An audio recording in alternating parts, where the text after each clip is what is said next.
জয় রাম, জয় গোবিন্দ। দয়াল গুরুর শ্রীচরণে রইল শতকোটি প্রণাম রইল প্রিয় ভক্তবৃন্দের প্রতি। শ্রী শ্রী রাম ঠাকুর ও গানের ভুবন চ্যানেলে আপনাদের সবাইকে স্বাগত। দয়া করে চ্যানেলটি সাবস্ক্রাইব করবেন। দৈহিক সুখ কি পাপের ফল? শ্রী শ্রী রাম ঠাকুরের বেদবাণী থেকে চিরন্তন সত্য। জয় রাম, জয় গোবিন্দ। সংসারে জড়িত প্রতিটি দুঃখ কি শুধু পাপের ফল? শরীরের রোগ, মনের দুর্দশা, সংসারের টানাপোড়েন, এগুলি কি পূর্বজন্মের শাস্তি, নাকি সবের পিছনে আছে অন্য কোনো আধ্যাত্মিক সূত্র? আসুন শুনি শ্রী শ্রী রাম ঠাকুরের অমৃতবাণী থেকে বেদবাণীর একটি অলৌকিক ব্যাখ্যা। পাপ পুণ্য দ্বারা জীবের আরোগ্য অনারোগ্যতা ঘটে না। প্রারব্ধজনিত নিয়ম অনিয়মতা বশতই জীবের শরীরের ভোগ হয়।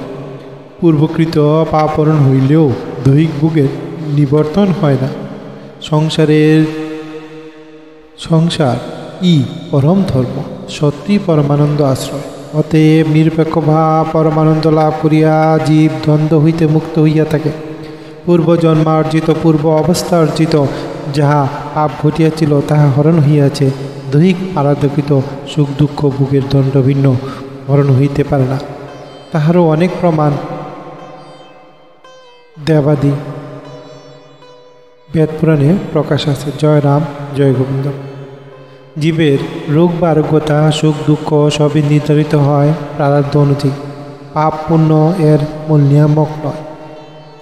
আগে করা কর্মের ভিত্তিতেই জীবের দেহের ফল ভোগ করে। শ্রী শ্রী রাম ঠাকুর বলেছেন, যেহেতু এই ভোগ প্রারব্ধ বা পূর্ব নির্ধারিত, তাই এটি অনিবার্য। জীবের পাপ হরণ হলেও দেহগত সুখ দুঃখের ফল তাকে ভোগ করতেই হয়। সংসারী পরম ধর্ম, সত্যিই পরম আশ্রয়। অতএব নিরপেক্ষভাবে পরমানন্দ লাভ করিয়া জীব দ্বন্দ্ব হইতে মুক্ত হইয়া থাকে। সংসার ত্যাগ নয়, বরং সংসারকে সৎপথে পালন করাই পরম ধর্ম। এই সংসার জীবনে কেউ নিরপেক্ষভাবে পরমানন্দ অনুভব করতে শেখে, তবে দ্বন্দ্ব, সুখ দুঃখ লাভ করতে থেকে সে মুক্ত হতে পারে। শরীর দুঃখ পেতে পারে, কিন্তু মন স্থির ও আনন্দময় হতে পারে। এটাই শ্রী শ্রী রাম ঠাকুরের শাশ্বত শিক্ষা।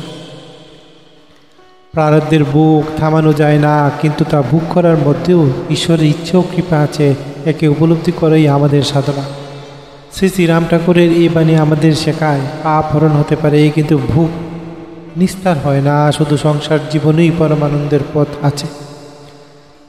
জয় রাম, জয় গোবিন্দ। যদি এই বেদবাণী আপনার অন্তরে আলো দেয়, তাহলে ভিডিওটি লাইক করুন, শেয়ার করুন, চ্যানেলটি সাবস্ক্রাইব করুন। আপনার মতামত কমেন্টে জানান। পরবর্তী বেদবাণী জানতে বেল আইকনটি টিপতে ভুলবেন না। জয় রাম, জয় গোবিন্দ। গুরু কৃপা সবার উপর বর্ষিত হোক, গুরু আশীর্বাদে জগৎ আলোকিত হোক, গুরুর মহিমা জগৎব্যাপী প্রচার হোক। জয় রাম, জয় গোবিন্দ। গুরু ভ্রাতা এবং গুরু ভগিনী সবাই খুব ভালো থাকবেন, খুব ভালো থাকবেন। জয় রাম, জয় Gobinda. For watching, please like, share and subscribe Shri Shri Ram Thakur ও গানের ভুবন YouTube channel for more videos. Thanks for watching, please